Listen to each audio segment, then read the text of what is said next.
The atmosphere within the congressional hearing room was charged with a palpable tension that transcended the typical partisan theatrics usually observed on Capitol Hill. Representative Thomas Massie leaned into his microphone, his demeanor shifting from inquisitive to accusatory as he confronted the witness regarding the Federal Bureau of Investigation's handling of the Jeffrey Epstein case files. The subject at hand was not merely the crimes of one disgraced financier, but the apparent protective ring that had been firmly placed around his powerful associates by the very institutions tasked with dismantling criminal enterprises. For years, the American public had been fed a consistent narrative suggesting that the investigation effectively concluded with the death of the primary suspect, yet this congressional inquiry sought to expose the hollow and performative nature of that excuse. Massie's line of questioning cut through the procedural obfuscation, aiming directly at the agency's refusal to act on actionable intelligence that had seemingly been gathering dust in federal evidence lockers for over a decade. The discourse centered heavily on the involvement of figures like Kash Patel, whose previous investigative work had cast a long shadow over the intelligence community's internal conduct. The friction in the room stemmed from a fundamental disagreement over what constitutes credible evidence in the eyes of federal prosecutors versus what is obvious to the common observer.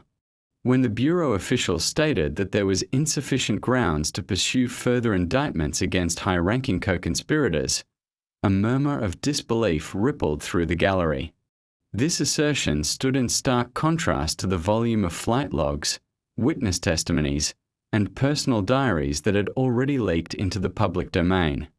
It appeared that the standard for prosecution had been inexplicably raised to an unattainable height solely for individuals possessing significant political or financial capital.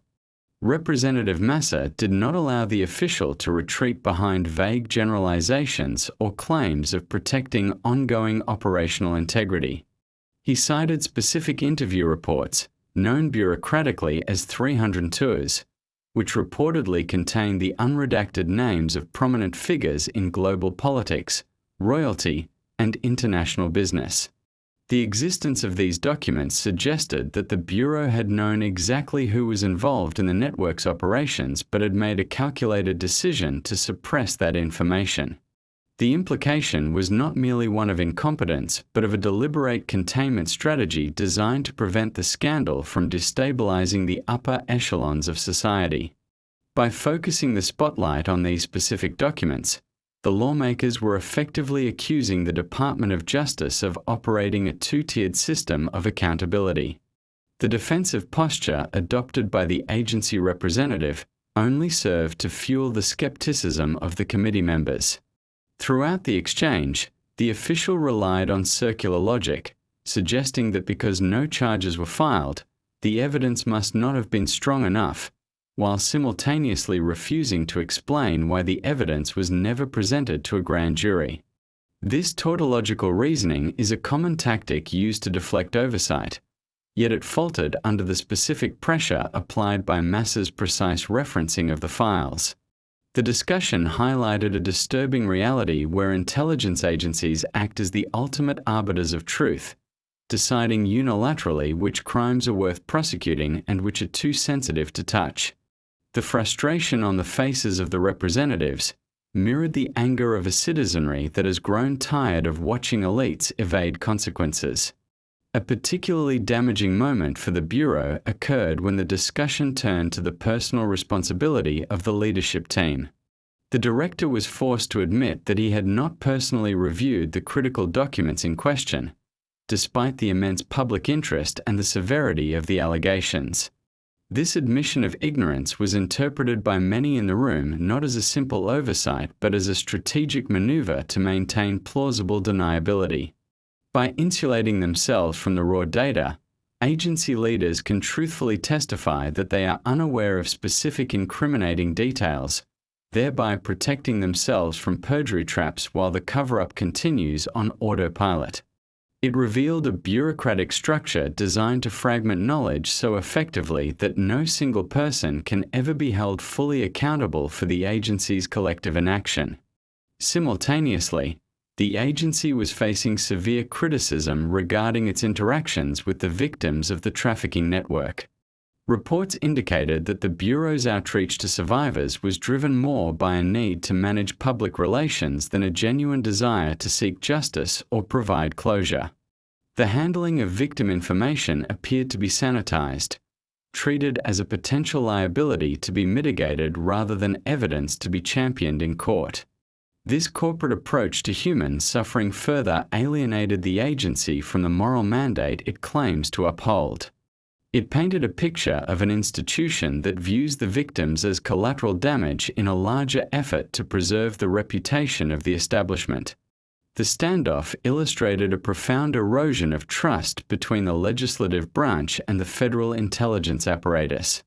Massie's interrogation acted as a proxy for the broader public suspicion that the government is withholding the truth not for national security, but for regime stability. The transparency that is frequently promised during press conferences evaporates the moment specific files are requested via subpoena. This opacity is often justified by citing privacy concerns for uncharged individuals, a justification that rings hollow when those individuals are public figures suspected of participating in heinous crimes. The legal frameworks intended to protect the innocent were being weaponized to shield the guilty. Furthermore, the dialogue exposed the limitations of congressional oversight in the face of an obstinate administrative state. Even with subpoena power, lawmakers struggled to extract direct answers, facing a wall of redactions and privilege claims.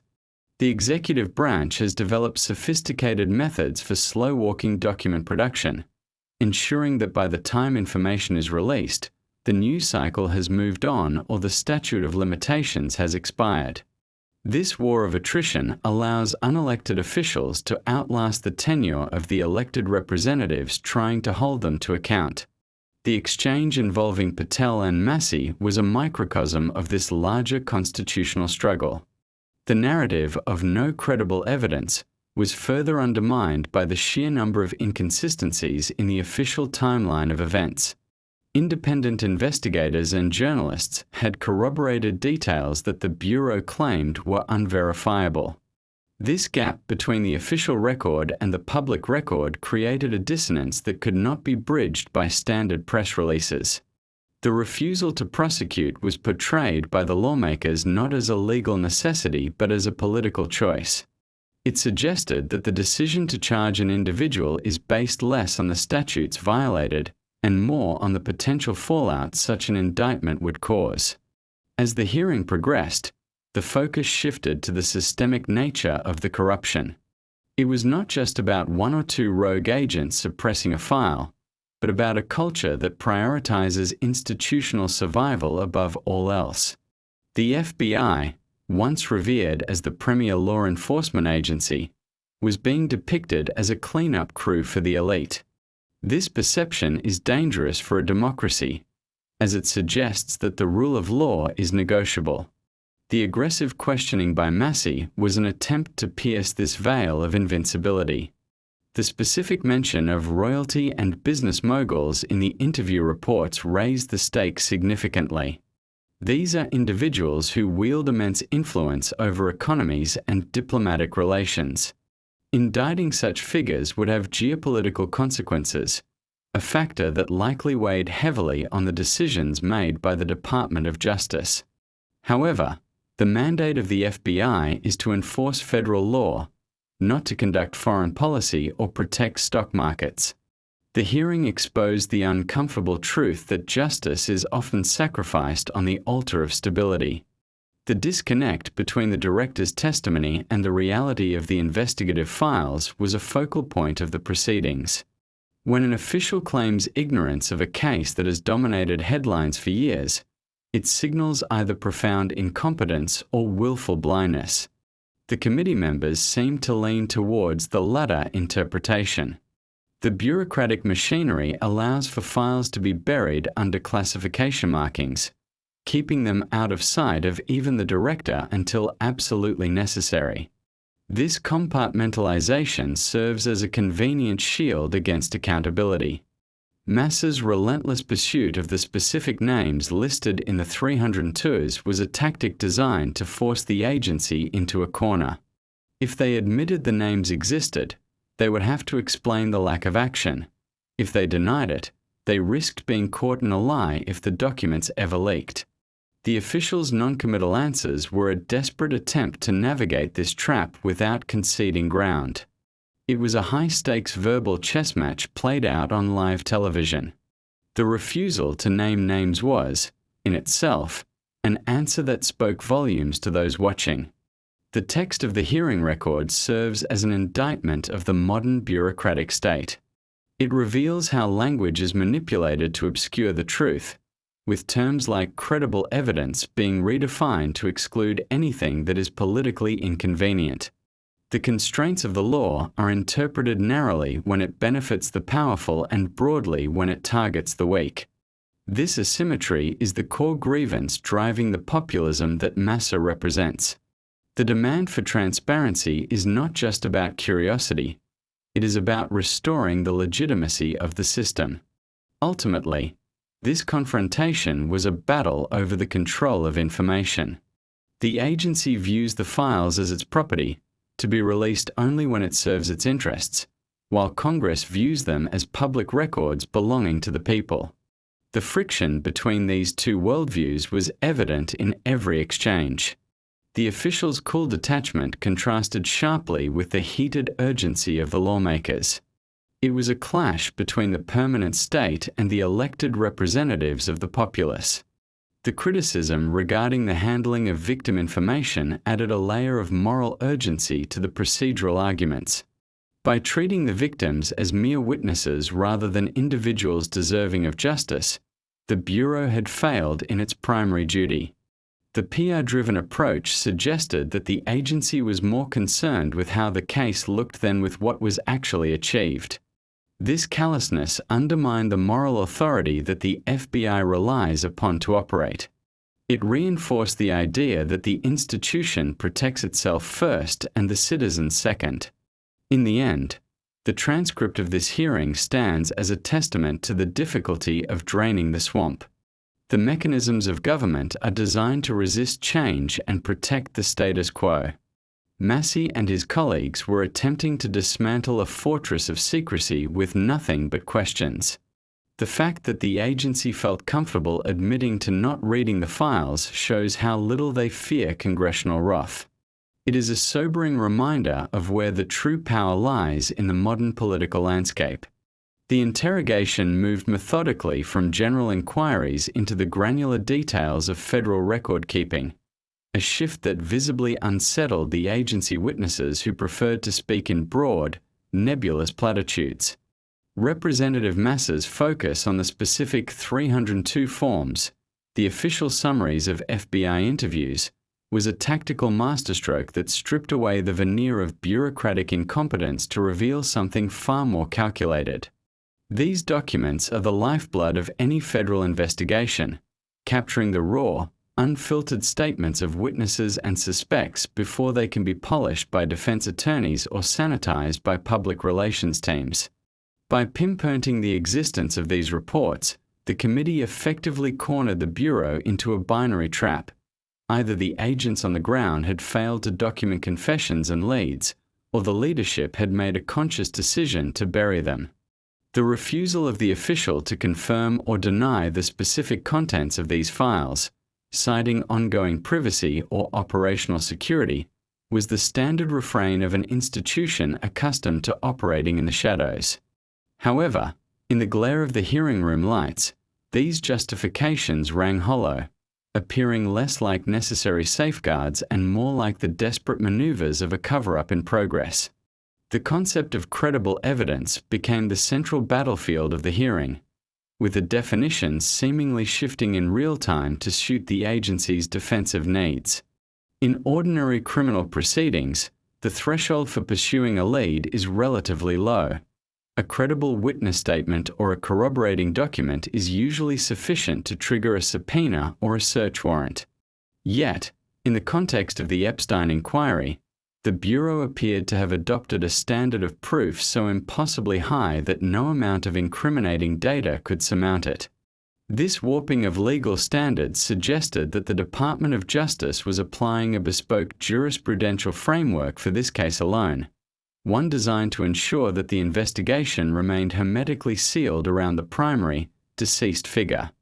The lawmakers argued that this was not a failure of evidence gathering but a failure of will, a deliberate paralysis induced by the political and social standing of the individuals implicated in the files. The officials' insistence that the evidence was insufficient was essentially a demand for the public to disbelieve their own eyes and ears. As the dialogue progressed, the spectre of Kash Patel's previous involvements and the broader critiques of the deep state apparatus hung heavily over the proceedings. The friction was not merely about one investigation, but about the fundamental integrity of the federal law enforcement machinery. The specific mention of royal figures and business tycoons in the FBI's own internal documents created a dissonance that the agency representative could not resolve with standard talking points. If the FBI had interviewed a prince or a CEO regarding sex trafficking and those interviews were memorialized in 302s, the failure to follow up constituted a dereliction of duty of historic proportions. The committee members pressed this point relentlessly, forcing the official to navigate a minefield of potential perjury. Every non-answer served to confirm the suspicions of the watching public that there is a velvet rope in the American justice system, behind which the elite are permitted to operate with impunity. The bureaucratic defense mechanisms on display were sophisticated and practiced, revealing an institutional culture designed to absorb shock rather than correct error. When pressed on why certain leads were abandoned, the official retreated into the labyrinth of prosecutorial discretion, a legal doctrine that grants wide latitude to declining charges.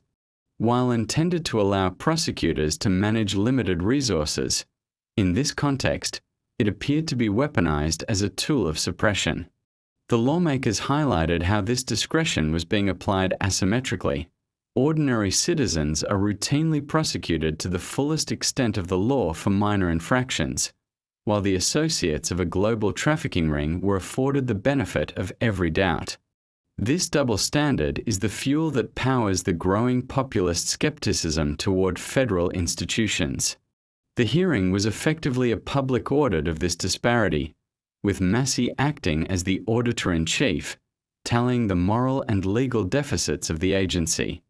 A critical turning point in the testimony came when the discussion turned to the chain of command and the flow of information within the Bureau. The admission by the director that he had not personally reviewed the pivotal documents was a revelation that stunned seasoned observers of Washington politics. In any functional organization, a crisis of this magnitude, involving allegations of systemic abuse and high-profile corruption, would demand the immediate and direct attention of the highest leadership. By claiming ignorance, the director was attempting to sever the link between the operational failures and the executive suite. However, this defense strategy carried a heavy price. It painted the leadership as dangerously out of touch and negligent. It suggested that the director was either a figurehead with no real control over his subordinates or a willing participant in a strategy of willful blindness. Neither option instilled confidence in the agency's ability to protect the nation or uphold the Constitution. The tension in the room was further amplified by the stark contrast between the agency's clinical, legalistic language and the horrific nature of the crimes being discussed. The official spoke of subjects, assets, and evidentiary thresholds, while the representative spoke of victims, abuse, and justice. This linguistic divide highlighted the moral vacuum at the heart of the Bureau's response. The agency seemed to view the Epstein case as a procedural headache to be managed rather than a criminal atrocity to be solved. This detachment was particularly evident in the discussion regarding the handling of victim information. The revelation that the Bureau had managed victim data with an eye toward public relations rather than investigative utility was a damning indictment of its priorities. It suggested that the agency viewed the victims not as people to be helped, but as potential leaks to be plugged. The criticism of the FBI's peer-led approach to the victims struck a nerve, exposing the cynical underbelly of modern crisis management within the government. Instead of treating the survivors as key witnesses whose testimony could unlock the entire network, the agency had seemingly treated them as liabilities. Reports suggested that interactions with victims were scripted and guarded, designed to extract information without giving anything away, and to ensure that the agency's exposure to liability was minimized. This corporate style of risk management, applied to a human rights catastrophe, was repulsively bureaucratic. It demonstrated a complete lack of empathy and a profound misunderstanding of the agency's mission. The lawmakers argued that this approach had likely alienated potential witnesses, causing them to lose faith in the system and withdraw their cooperation, thereby creating a self-fulfilling prophecy where insufficient evidence became the inevitable result. The standoff also illuminated the role of legal constraints as a convenient shield for inaction. The official repeatedly cited the high burden of proof required for federal conspiracy charges, suggesting that while the behavior described in the files was reprehensible, it might not meet the strict statutory definitions of a crime. This technically correct but morally bankrupt argument is a hallmark of defensive bureaucracy. It relies on the complexity of the law to confuse the layman and justify the unjustifiable. Massie and his colleagues cut through this sophistry by pointing out that the FBI has successfully prosecuted mob bosses and terrorists on far less evidence by leveraging RICO statutes and flipping lower-level associates. The failure to apply these aggressive tactics to the Epstein network was not a legal necessity but a strategic choice. It implied that the agency simply did not want to pull the thread, fearing what, or who, would unravel. Furthermore, the discussion touched upon the corrosive effect of this lack of transparency on the public trust. The refusal to release the unredacted files, even to the Oversight Committee with security clearance, was portrayed as an act of contempt against the legislative branch. The executive branch has increasingly treated Congress not as a co-equal branch of government to be cooperated with, but as a nuisance to be managed. This hearing was a microcosm of that constitutional imbalance. The agency stonewalling was a demonstration of raw power, a signal that they believe they are accountable only to themselves. The frustration expressed by the lawmakers was not just about the specific case, but about the impotence of the people's representatives in the face of the unelected security state. The narrative of the lone wolf operator, which the agency had subtly tried to advance regarding Epstein, was systematically dismantled by the reference to the associates named in the files. A trafficking operation of that scale, spanning multiple continents and decades, requires a support network of logistics, finance, and legal protection.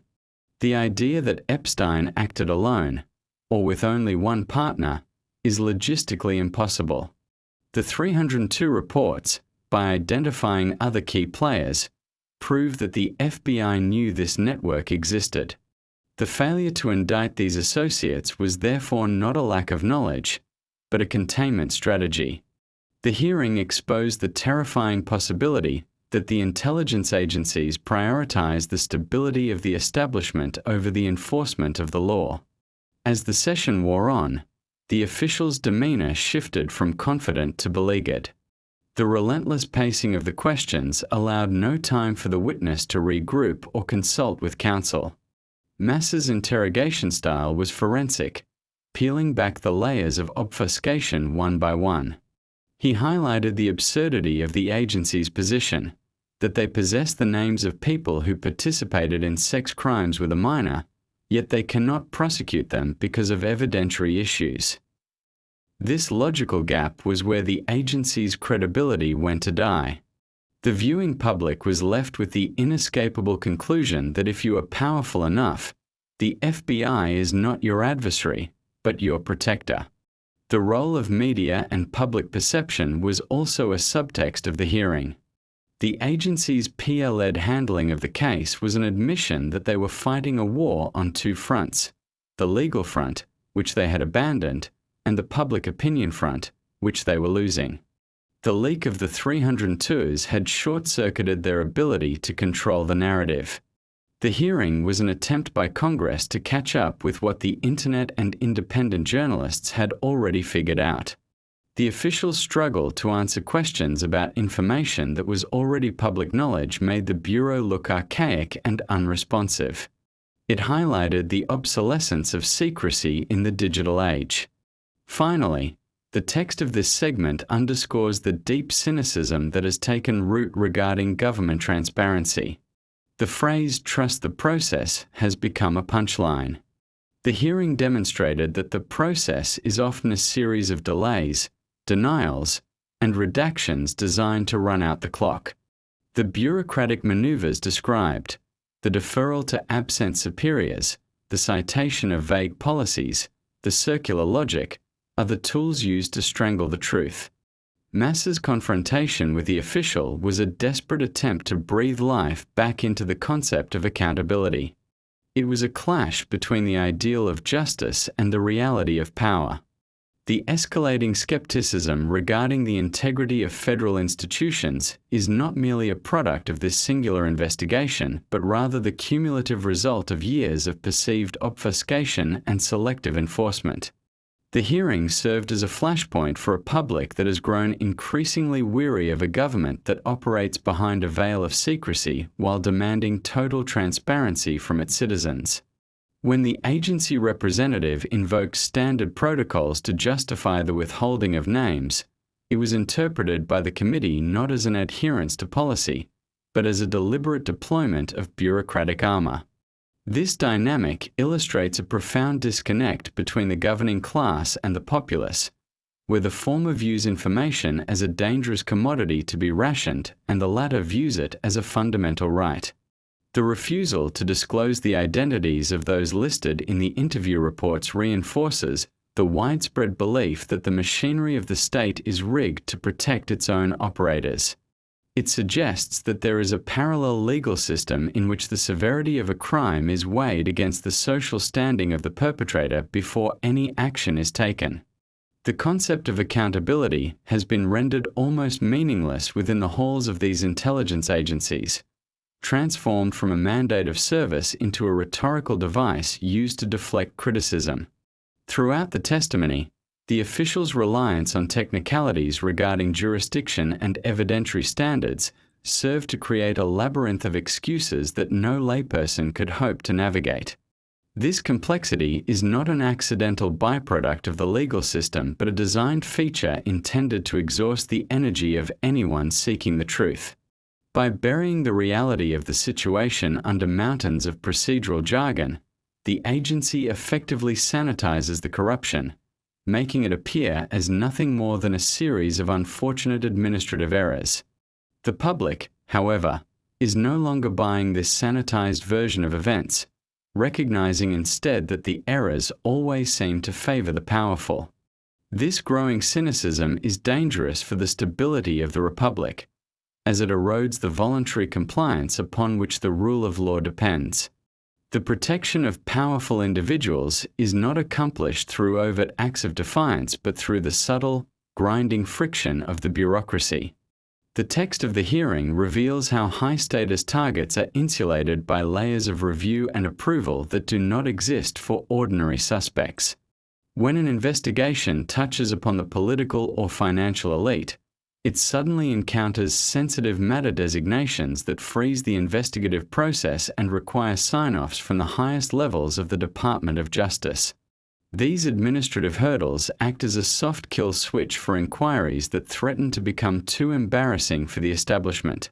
The agents on the ground may have gathered the necessary facts, but the mechanism for turning those facts into indictments is controlled by political appointees who prioritize stability over justice. The frustration expressed by Representative Massie was a direct response to this invisible barrier that separates the evidence from the courtroom. Furthermore, The narrow legal constraints cited by the Bureau are often interpreted in the most restrictive way possible when applied to the ruling class. While prosecutors are known to use creative and expansive legal theories to pursue street crime, they suddenly discover a strict textualist interpretation of the statutes when evaluating the conduct of billionaires and diplomats. This selective incompetence allows the agency to claim that its hands are tied by the law, when in reality, it is the agency's interpretation of the law that is the binding force. The refusal to pursue conspiracy charges against the associates of the trafficking ring was justified by a rigid demand for direct evidence of specific intent, a standard that is rarely applied so generously in other contexts. This legal double standard creates a zone of immunity where the wealthy can operate with the confidence that they will effectively be too big to jail. It is a perversion of the blind justice ideal, where the blindfold is used not to ensure impartiality, but to ignore the identity of the favored accused. The role of the FBI official in this narrative is emblematic of a broader institutional arrogance that has permeated the federal law enforcement apparatus. The demeanor of the witness suggested a belief that the agency is the ultimate arbiter of what the public needs to know, superior even to the congressional oversight bodies established by the Constitution. This attitude transforms the agency from a servant of the law into a Praetorian guard for the status quo, protecting the reputation of the state at the expense of its integrity. The questions regarding the failure to prosecute were met with answers that prioritized the preservation of institutional confidence over the correction of institutional failure. Ironically, this desperate attempt to maintain the appearance of competency creates more distrust than a simple admission of guilt ever would. The public can forgive a mistake, but they cannot forgive a cover-up that treats them as adversaries. As the confrontation deepened, it became clear that the lack of credible evidence was likely a euphemism for a lack of political will. The files in question reportedly contained details that would have ended careers and sparked international scandals had they been acted upon. The decision to label this evidence as non-credible was likely a risk management decision, calculated to contain the blast radius of the scandal. By discrediting the raw intelligence internally, the agency saved itself the trouble of having to confront figures who possess the power to retaliate. This cowardice masquerading as prudence is the rot at the core of the issue. It implies that the law is only enforceable against those who lack the power to fight back. The criticism of the agency's peer-led handling of victim information also points to a disturbing corporatization of government functions. The Bureau appears to have adopted the crisis management strategies of a multinational conglomerate, where the primary goal is brand protection rather than problem resolution. In this worldview, the victims of the trafficking ring were viewed as stakeholders to be managed rather than citizens to be served. Their stories were suppressed or sanitized not because they were untrue, but because they were inconvenient to the narrative that the case was closed. This prioritization of image over substance is a hallmark of a declining institution. It reveals a leadership class that is more concerned with the headlines of tomorrow than the judgment of history. The hearing also highlighted the weaponization of ongoing investigation claims to block retrospect scrutiny.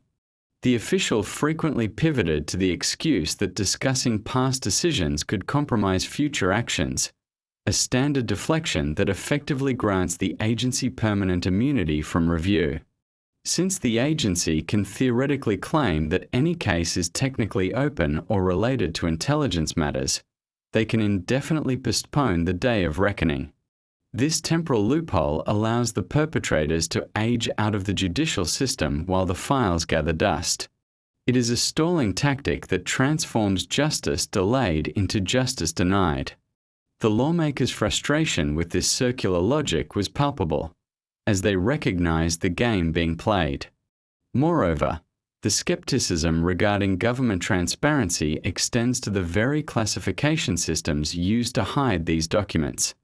Much of the information regarding the associates remains redacted under the guise of national security or privacy, Yet the connection between a sex trafficking ring and national security is tenuous at best. It appears that the classification stamp is being used as a cloak to hide criminal negligence and political embarrassment. When the government uses its secrecy powers to conceal the crimes of the elite, it loses the moral authority to demand secrecy for legitimate reasons. The abuse of these privileges by the intelligence community was a central theme of Massie's interrogation. He was effectively arguing that the agency had forfeited its right to the benefit of the doubt. The exchange regarding the interview reports, or 302s, underscored the physical reality of the cover-up. These are not abstract concepts but real pieces of paper that exist in a real file cabinet, containing names that are known to the people in that room. The refusal to read them into the record was a physical act of suppression. It demonstrated that the barrier to truth is not a lack of knowledge, but a deliberate blockade. The agency knows who is in the files, the congressmen know who is likely in the files, and the public has a strong suspicion of who is in the files. The only thing missing is the official acknowledgement that would trigger legal consequences.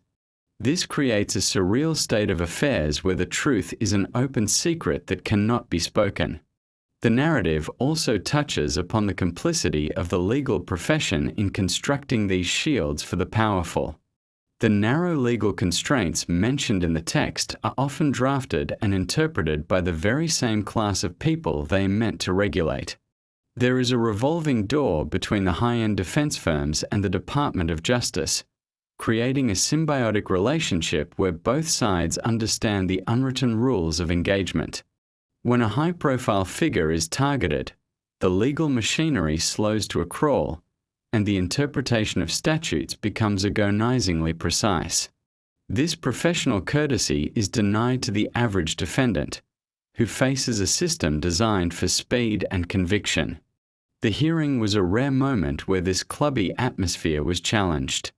Ultimately, the text illustrates a government at war with its own founding principles. The checks and balances envisioned by the founders are failing because the executive branch has grown too powerful and too opaque to be checked. The legislative branch, represented by Massie, is reduced to asking questions that it knows will not be answered. This powerlessness of the people's representatives is a crisis of democracy. It suggests that the real decisions are made in the dark, by unelected bureaucrats who feel no obligation to explain themselves. The skepticism mentioned is, therefore, a rational response to a system that has stopped functioning for the many and started functioning solely for the few. The final impression left by this section of the narrative is one of a fortress under siege. The agency is the fortress, built of regulations, redactions, and legalisms, designed to keep the public out. The lawmakers are the besiegers, armed only with subpoenas and righteous indignation. The specific case of the Epstein investigation is merely the breach in the wall through which we can see the internal workings of the corruption. It shows a system that is terrified of the light. The protection of the powerful is not a flaw in this system. It appears, disturbingly, to be its primary function. The culmination of this congressional inquiry represented far more than a simple procedural dispute over redacted documents. It symbolized the breaking point of the American public's patience with a justice system that appears increasingly stratified and self-serving. As the hearing drew to a close, the stark reality of the situation settled over the room. The institutions designed to enforce the law had seemingly repurposed themselves to manage the political fallout of breaking it. The testimony provided by the Bureau official, characterized by evasive language and a refusal to engage with the substantive allegations, served only to deepen the chasm of distrust between the citizenry and the state. Representative Massie's challenge was not just about the specific failure to indict the associates of Jeffrey Epstein, but about the broader collapse of the social contract that promises equal justice under the law. The friction in the chamber was fueled by the unspoken understanding that if the roles were reversed, if an ordinary citizen were implicated in such crimes, the federal machinery would have moved with terrifying speed and efficiency. Instead, the country witnessed a display of bureaucratic paralysis, a slow-motion effort to run out the clock until the public's attention drifted elsewhere. The persistent refusal of the agency leadership to personally review the critical 302 interview reports is perhaps the most damning aspect of the entire affair, revealing a leadership style defined by willful ignorance. By keeping themselves hermetically sealed off from the raw evidence, the directors and senior officials maintain a layer of plausible deniability that protects them from perjury charges while allowing the cover-up to proceed on autopilot. This strategy of managing up ensures that those at the top can truthfully claim they were unaware of specific details, shifting the blame to lower-level field agents who are bound by non-disclosure agreements and chain-of-command protocols. It creates a closed loop of non-accountability where the decision-makers do not know the facts, and those who know the facts do not have the power to make decisions. The hearing exposed this structural flaw as a feature, not a bug, of the modern intelligence bureaucracy. It allows the agency to operate as a headless entity, where no single individual can ever be pinpointed as the architect of a failure, thereby ensuring the institution's survival even in the face of catastrophic scandal. Furthermore, the discussion regarding the handling of victim information brought into sharp relief the moral cost of this institutional self-preservation. The revelation that the Bureau approached the victims with a strategy rooted in public relations rather than investigative aggression suggests a profound displacement of priorities.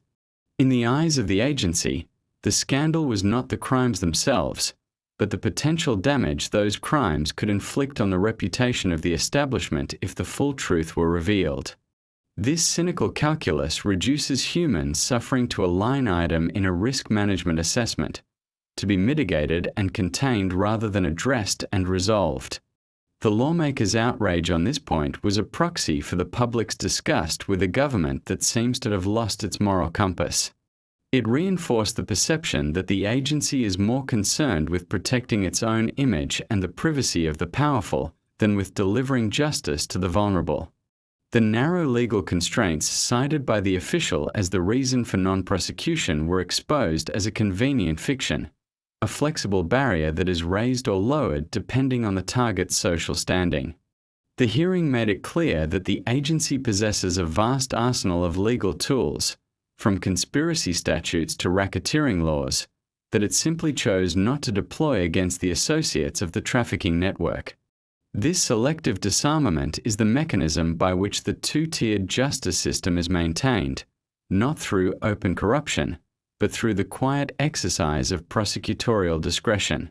By setting the bar for credible evidence impossibly high for the elite, the Department of Justice effectively grants them a patent of nobility that places them above the law. The frustration expressed by Massie and his colleagues stemmed from their inability to force the agency to apply the same standards to a billionaire that they would apply to a bank robber.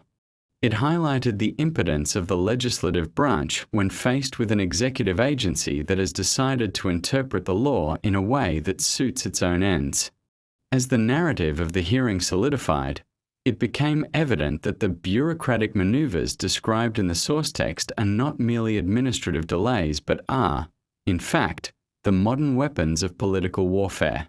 The use of redactions, the invocation of ongoing investigation privileges, and the deferral to absent decision-makers are all tactics designed to exhaust the oversight process.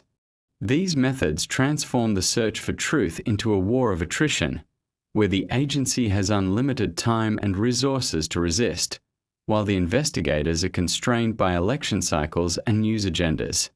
The standoff involving Kash Patel and the FBI official was a microcosm of this larger struggle, a battle between the demand for transparency and the imperative of secrecy. It demonstrated that the deep state is not necessarily a shadowy cabal, but rather a boring, intractable bureaucracy that refuses to budge. The power of this bureaucracy lies in its ability to simply say no in 1,000 different ways, burying the truth under a mountain of paper and procedure. The specter of the powerful individuals mentioned in the files loomed over every exchange, their invisible presence dictating the limits of what could be said and done. These figures, spanning the worlds of royalty, politics, and high finance, represent a constituency that the agency is apparently terrified to cross. The reluctance to name them or pursue them suggests a fear of retaliation that supersedes the agency's commitment to its mission. It implies a terrifying reality where certain individuals have become too big to fail, not just economically, but legally. The hearing served as a public acknowledgement of this immunity, a stark admission that there are zones of criminal behavior that the federal government is unwilling to police. This unspoken capitulation is what drives the skepticism of government transparency mentioned in the text. It confirms the darkest suspicions of the electorate, that the game is rigged, and the referees are on the payroll of the winning team. Ultimately, the transcript of this confrontation serves as a historical document of institutional decay. It captures a moment where the facade of impartial justice cracked, revealing the machinery of privilege working furiously underneath.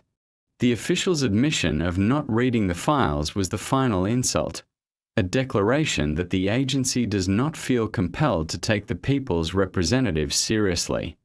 It was a display of arrogance that will likely fuel political discontent for years to come. The skepticism it engendered is not a temporary mood but a permanent shift in how the public views the federal government. The trust that was lost in that hearing room cannot be rebuilt with press releases or promises of future reforms. It can only be restored by the one thing the agency refused to provide: the truth. In the final analysis, the hearing illustrated that the greatest threat to justice is not the criminal, but the bureaucrat who decides that the crime is too inconvenient to prosecute. The standoff was not resolved. It merely ended, leaving the questions unanswered and the guilty unpunished. The text concludes with the sobering realization that transparency is not a natural state of government, but a territory that must be conquered inch by inch against fierce resistance. The bureaucratic maneuvers and narrow legal constraints are the fortifications of a system that has turned inward, protecting itself and its patrons from the scrutiny of the people it was meant to serve. The enduring image of the hearing is one of a government that has locked the doors from the inside and refuses to answer the knock of accountability.